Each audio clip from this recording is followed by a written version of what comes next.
एक छोटा सा कॉम्पोजिशन लिख रहा हूं आपके सामने। एक छोटा सा स्टेटमेंट होगा चिल्ड्रन, और ये स्टेटमेंट क्या होगा आप भी लिखेंगे इसको।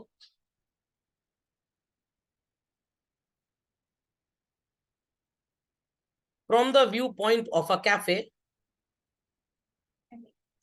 बस हेडिंग नहीं, ऐसे ही कॉम्पोजिशन अपनी कॉपी में लिखिए। A customer arrived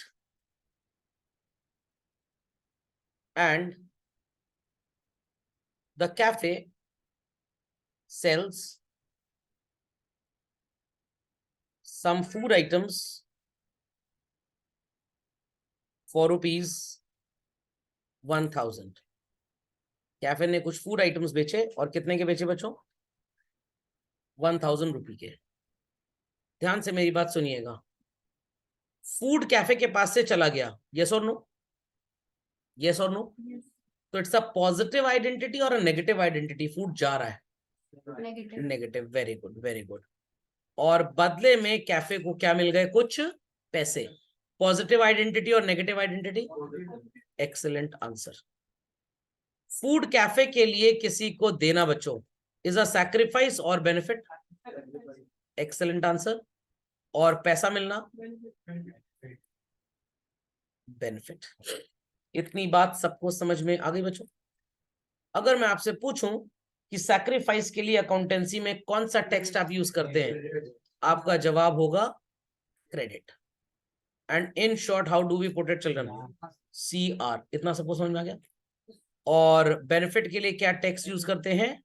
the answer is debit. और सो कॉल्ड चिल्ड्रन, अकाउंटेंसी में शॉर्ट टेक्स्ट क्या यूज किया जाएगा? डेबिट का DR। इतनी बात सबको समझ में आ गई? इतनी बात समझ में आ गई? तो आप ये बोल सकते हैं that minus represents what? Very good. And plus represents what? समझ में आ गया? बट ये हमेशा ट्रू नहीं है। कभी कभी माइनस का मतलब डेबिट भी हो जाएगा और प्लस का मतलब क्रेडिट भी हो जाएगा। ये कैसे होगा ये आपको बताया जाएगा। आई रिपीट, ये बताया जाएगा। बट ये बात पक्की है that every transaction children will have some sacrifice और some benefit. Very good. Every transaction children will have credit as well as debit. ये बात सबको समझ में आ गई? क्या दुनिया जहान का कोई भी ऐसा ट्रांजैक्शन हो सकता है जिसके दो पहलू ना हो? कभी नहीं होगा, हमेशा दो रहेंगे ही रहेंगे। एक रिप्रेजेंट करेगा सैक्रिफाइस और दूसरा रिप्रेजेंट करेगा benefit. Any doubts? Many doubts children? पक्का? तो सैक्रिफाइस के लिए टेक्स्ट क्या यूज होगा? क्रेडिट। और बेनिफिट के लिए टेक्स्ट क्या यूज होगा? कंफर्म? पक्का? चलिए, तो अपनी कॉपी में आगे टेक्स्ट लिख दीजिए। As every coin has two sides, similarly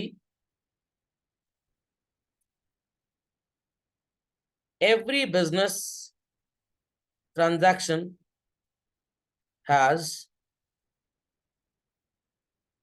a twofold effect represented as below.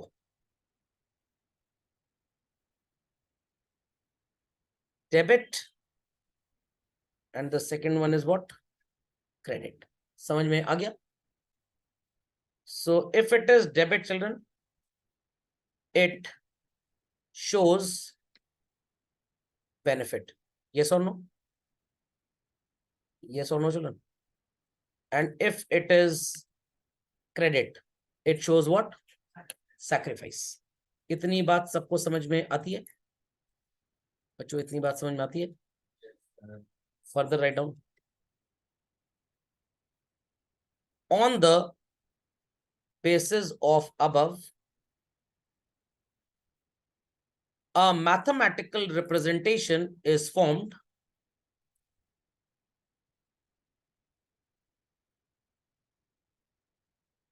a mathematical representation is formed as, put a colon sign, assets equals to capital plus liabilities. समझ में आ गई बात?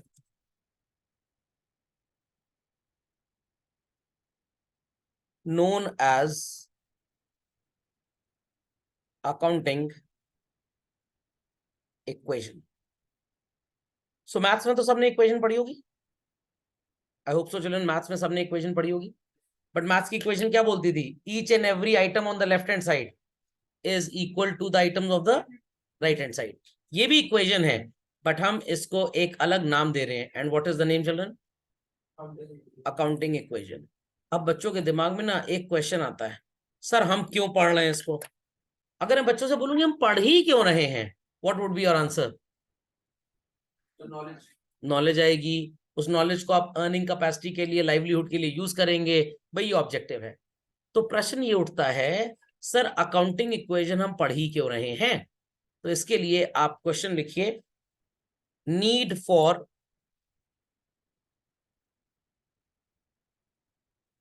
Accounting equation. But आप businessman हैं बच्चों कि आप accountant हैं या स्टूडेंट हैं? क्या है आप लोग स्टूडेंट हैं। तो जब आप स्टूडेंट हैं तो आपको ये लिखना पड़ेगा कि need for study of accounting equation is what. क्यों हमें अकाउंटिंग इक्वेशन जैसी चीज पढ़ाई जा रही है? जबकि ये एकदम बढ़िया बात बोलने वाला हूं, पूरे दुनिया में कहीं भी इस्तेमाल बिजनेस में नहीं होती। और इवन आईएससी के तो सिलेबस से चैप्टर ही हट चुका है, सिर्फ थ्योरी में उनको पढ़ना है जितना स्क्रीन पे नजर आ रहा है, इसके अलावा उन्हें कुछ नहीं पढ़ना है। बट ये चैप्टर एक तरह से केमिस्ट्री के पीरियोडिक टेबल की तरह है कि अगर आपने इस चैप्टर को पढ़ लिया तो आपको अकाउंटिंग में कभी कोई समस्या नहीं होगी, नहीं पढ़ा तो समस्या के सिवा और कुछ नहीं होगा। तो इट इज जस्ट लाइक, पंडित जी को बहुत बढ़िया ज्ञान है राहु केतु कुंडली का, टाइम बस आप उनको बता दीजिए, वो पूरा परम्यूटेशन कॉम्बिनेशन बैठा देंगे। तो अगर आपने बच्चों अकाउंटिंग इक्वेशन ठीक से पढ़ लिया, आपको कभी भी अकाउंटेंसी में प्रॉब्लम आएगी ही नहीं। मतलब आपके अंदर बेसिक इंजेक्शन वैक्सीनेट किया जा रहा है आपको, जिससे कभी भी आपको प्रॉब्लम ना आए। तो दुनिया जहान के ढेर सारे ट्रांजैक्शंस आपको मिलेंगे which you are suppose to express on this accounting equation. कैसे पढ़ना है that I let you know, बिल्कुल परेशान होने की जरूरत नहीं है, एकदम आसान है, एकदम आसान है।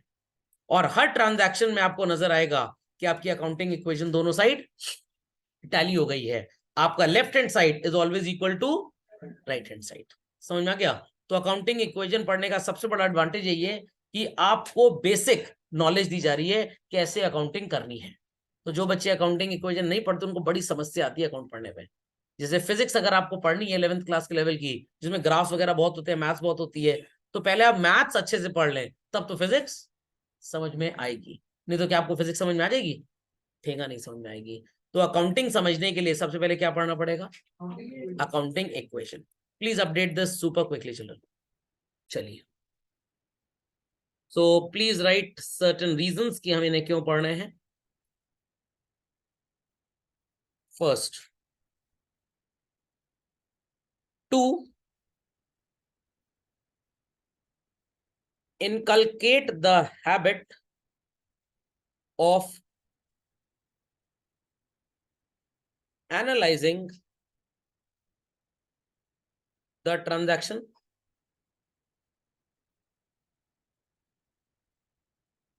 to know the effect of transactions on the business,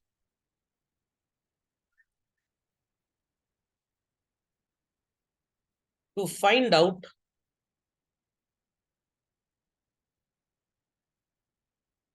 profit earned by the business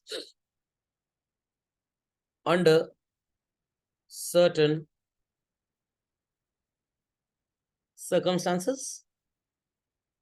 अब बच्चे बोलेंगे सर प्रॉफिट अगर यहीं से पता लग गया तो हमको तो आ गया, ये हम आगे पढ़ के करेंगे क्या?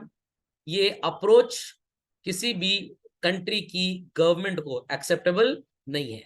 तो स्टूडेंट को सिर्फ इसलिए पढ़ाया जाता है ताकि वो ट्रांजैक्शन को एनालाइज करना सीख जाए, वो ये जान जाए कि ट्रांजैक्शन का बिजनेस के ऊपर इफेक्ट क्या होगा, और कुछ केसेस में आप प्रॉफिट भी इजीली निकाल लेते हैं। और आखिरी और सबसे important reason, to develop a strong basis for studying accountancy और accounts। तो वो आपने कहावत सुनी होगी ना, ये PSPO नहीं जानता। तो अगर आपने अकाउंटिंग इक्वेशन नहीं पढ़ी बच्चों, तो समझ लीजिए आप अकाउंटिंग को जानते नहीं है। तो बहुत इंपॉर्टेंट चैप्टर है, इसको अगर आपने दिल लगा के बेतहाशा इश्क करके पढ़ लिया तो समझ लीजिए पूरा दलिद्रापा खत्म हो जाएगा, नहीं तो जिंदगी भर आप समझ लीजिए एलर्जी से ग्रस्त रहेंगे। तो बहुत इंपॉर्टेंट है इसको पढ़ना। Update quickly. तो समझ गए अकाउंटिंग इक्वेशन क्या होती है? चलिए let's continue what is accounting equation children। चलो, so I hope so everybody knows what is dual aspect concept। हमने पढ़ा हुआ है हर चीज के दो पहलू हैं, एक बेनिफिट और दूसरा सैक्रिफाइस। तो बच्चों इक्वेशन को मैथमेटिकल टर्म्स में हम क्या बोलते हैं, ये रिश्ता क्या कहलाता है?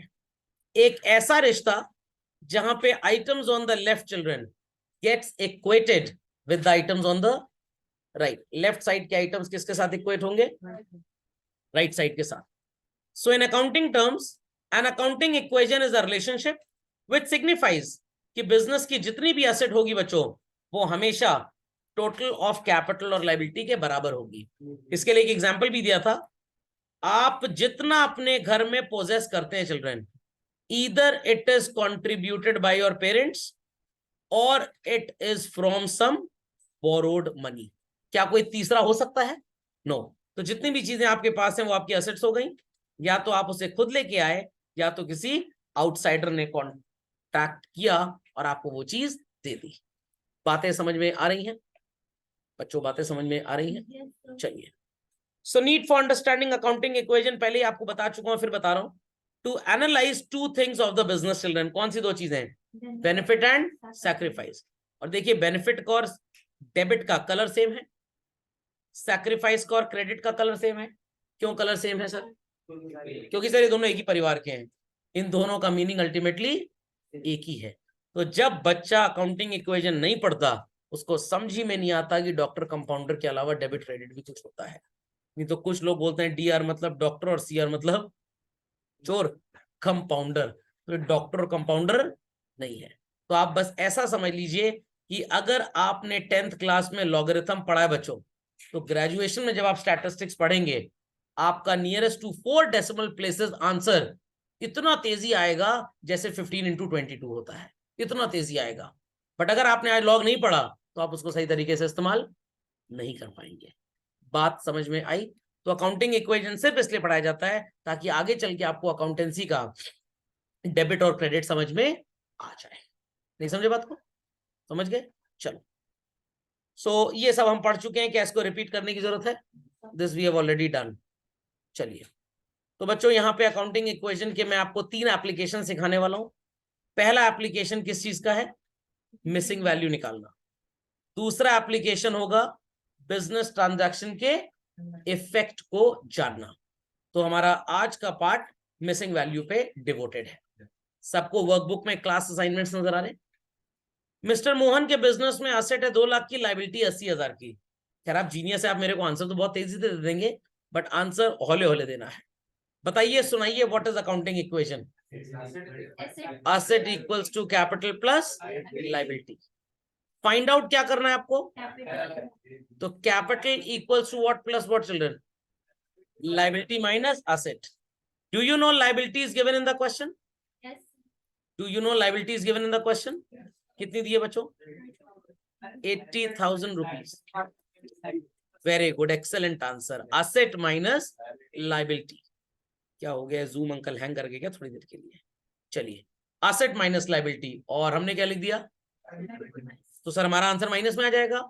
कोई टेंशन की बात नहीं है, कोई टेंशन की बात नहीं है, हम उसको प्लस में कर लेंगे, बिल्कुल परेशान मत होइए। मैंने इस C को इधर चिपका दिया बच्चों, तो ये माइनस में चला गया ना, और ये इधर चला गया तो ये माइनस में हो गया। चोर चोर मौसेरे भाई, माइनस माइनस प्लस। आज सर इस कहावत का मतलब समझ में आया। हिंदी का टीचर पूछता था चोर चोर मौसेरे भाई, हम बता ही नहीं पाते थे। हमने मौसी जी के दोनों बच्चों को चोर बना दिया, तभी वो मौसेरे भाई होंगे। चोर चोर मौसेरे भाई का मतलब है माइनस माइनस प्लस। चलिए, तो -C equals to what children? 80,000 minus 2 lakh minus C equals to what बच्चों? Very good. तो माइनस माइनस के टर्म की 2 हो गया, कैपिटल क्या बनेगा? 1,20,000। Is it a very great rocket science? Children, is it a very great rocket science? तो आपको पहले स्टेप में इक्वेशन लिखनी है, दूसरे में डेरिवेशन, तीसरे में वैल्यू ठूसनी है, चौथे में आंसर और पांचवे में लिखावट, तब जाके नंबर मिलेगा। ये कॉमर्स है, ये साइंस नहीं है कि टिक कर दिया तो नंबर मिल गया। थोड़ा उपन्यास सजाना पड़ता है, थोड़ी सजावट करनी पड़ती है, 56 बुक तैयार करना पड़ता है। हाँ, पूरा लिखना पड़ेगा तभी नंबर मिलेगा। समझ में आया? तो अगर लिखने में लोग कमजोर हैं तो लिखना सीख जाए। चलिए, हो गया क्वेश्चन नंबर 1। 2 और 3 कर लेंगे लोग? चलिए स्टार्ट करिए। पूरी दुकानदारी ऐसी लगाई जैसे मैंने लगाई है। तो सेकंड क्वेश्चन में आपको एसेट पता है, कैपिटल पता है, फिर कहानी स्टार्ट करते हैं। Asset equals to capital plus liability. और कोशिश करके पूरी स्पेलिंग लिखा करें बच्चों, पूरी स्पेलिंग। ये ना हो कि पोलियो दिवस सेलिब्रेट कर रहे हैं हम। तो आपको एसेट्स पता है चिल्ड्रन, और कैपिटल पता है, क्या निकालना है? लायबिलिटी। तो प्लस लायबिलिटी इधर जाएगा तो क्या बन जाएगा? माइनस, और ये माइनस हो जाएगा। लॉजिक समझ में आ गया? तो लायबिलिटी की वैल्यू आपको पता नहीं है, but capital is how much children? 3 lakh. Very good. और एसेट कितना है? 4 लाख। तो what is your liability children? -1 lakh. और वो कहावत क्या थी? चोर चोर मौसेरे भाई। कितनी आ जाएगी लायबिलिटी? 1 लाख। बट कुछ लोगों ने तो पता नहीं 5 लाख में से क्या किया, भगवान जाने। अगले वाले में चलिए तीसरा वाला स्टार्ट करते हैं। Asset equals to capital plus, capital पता है बच्चों, लायबिलिटी पता है, एसेट्स आ जाएगा। What is the value of asset? 5,80,000। कैसे आया? Capital is 5 lakh, liability 80, asset की वैल्यू 5,80,000। समझ गए? बस इतनी ही मैथ्स आनी चाहिए अकाउंटेंसी में, इससे ज्यादा मैथ्स आने की जरूरत नहीं है। अगर ज्यादा आ गई तो नुकसान पहुंचाएगी। Understood everybody? और लोग कान वान आंख वांख एकदम खोल लें। आंख ना खुले तो स्क्रू ड्राइवर लगा के आंख बाहर निकाल लें, वरना आंख खोल के पढ़ाई करें। और पूरी स्पेलिंग हर जगह लिखेंगे, पोलियो दिवस ना सेलिब्रेट करिएगा। What it clear? अब बच्चे बोलेंगे सर आप तो शॉर्टकट लिख रहे हैं, मेरे को एग्जाम नहीं देना आपकी तरह। अंडरस्टूड? तो मैकेनिक ड्र ड्र ड्र कर सकता है गाड़ी को, आप अलाउड नहीं। समझ गए बात को? तो ये था अकाउंटिंग इक्वेशन का पहला एप्लीकेशन। कौन सा एप्लीकेशन? सर दूसरा क्या है? दूसरा एप्लीकेशन है कि आपको ये जानना है कि जब मम्मी का झापड़ पड़ता है तो असर कैसा होता है। मतलब जब ट्रांजैक्शन आप रिकॉर्ड करेंगे तो इस पे क्या इफेक्ट आएगा। तो कभी कभी आपने देखा होगा टीवी वगैरह में वो एसिड वगैरह को टेस्ट करते हैं, मिश्रण मिलाते हैं। कभी ब्लड टेस्ट आपने देखा है? वो ब्लड सैंपल को रीजेंट में चेक करते हैं, और अगर तीनों सैंपल फट गए तो इसका मतलब ये पॉजिटिव ब्लड ग्रुप है। कौन सा है? तीनों अगर नहीं फटे तो कौन सा होगा? कुछ ऐसा। 2 फट गए, 1 नहीं फटा तो ये भी पॉजिटिव वगैरह वगैरह, इस तरह से एनालाइज करते हैं। तो जैसे ब्लड सैंपल एनालाइज किया जाता है ग्रुप और पीएच के लिए, वैसे ही ट्रांजैक्शन एनालाइज किया जाता है। और एक बार आपने ये पढ़ लिया तो समझ लीजिए कभी भी आपको अकाउंटेंसी में प्रॉब्लम नहीं। समझ गए? चलिए, तो आज की सेवाएं समाप्त होती हैं। Video by late evening upload हो जाएगा, फिर से देख लीजिएगा रिवीजन के लिए। अच्छा लगे तो लाइक कर दीजिएगा, नहीं अच्छा लगे तब सुपर लाइक कर दीजिएगा।